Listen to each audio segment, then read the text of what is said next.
حج ضوابط اور مکہ پرمٹ کی خلاف ورزیوں پر جرمانے اور سزا کا اعلان۔ سعودی وزارت داخلہ نے حج ضوابط اور مکہ پرمٹ کی خلاف ورزیوں پر جرمانے اور سزا کا اعلان کیا ہے۔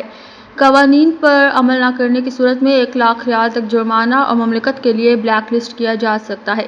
سعودی خبر رساں ایجنسی SPA کی وزارت داخلہ کا کہنا ہے کہ ایسے افراد جو حج پرمٹ کے بغیر حج ادا کرنے کی کوشش کریں گے، ان پر 20,000 ریال جرمانہ عائد کیا جائے گا۔ مکہ پرمٹ کے بغیر غیر ملکی 1 ذی القعدہ بمطابق 29 اپریل سے 14 ذی الحج تک کسی بھی نوعیت کے وزٹ ویزے پر مکہ مکرمہ یا مشاعر مقدسہ میں داخل نہیں ہو سکتے۔ مقررہ ضوابط کی خلاف ورزی کرنے والوں کو بھی 20,000 ریال جرمانے کا سامنا ہوگا۔ کوئی بھی ایسا شخص جس نے اپنے نام پر بیرون ملک سے ایک یا متعدد ویزے جاری کرائے ہوں اور وزٹ ویزے پر آنے والے غیر ملکی ممنوعہ مدت 1 ذی القعدہ میں مکہ مکرمہ داخل ہوں اور حج ادا کرنے کی کوشش کریں، اس صورت میں وزٹ ویزا جاری کرنے والے پر 1,00,000 ریال جرمانہ ہوگا۔ جرمانہ فی فرد 1,00,000 بھی ہو سکتا ہے اگر وزٹ ویزے پر آنے والے زیادہ ہوں اور ممنوعہ ایام میں مکہ مکرمہ یا مشاعر مقدسہ میں مقیم ہوں۔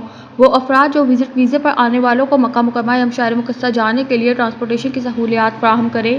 ایسے افراد جو مکہ مکرمہ یا مشاعر مقدسہ میں غیر حاجی کو قیام کی سہولیات فراہم کریں، ان پر بھی 1,00,000 ریال جرمانہ عائد کیا جائے گا۔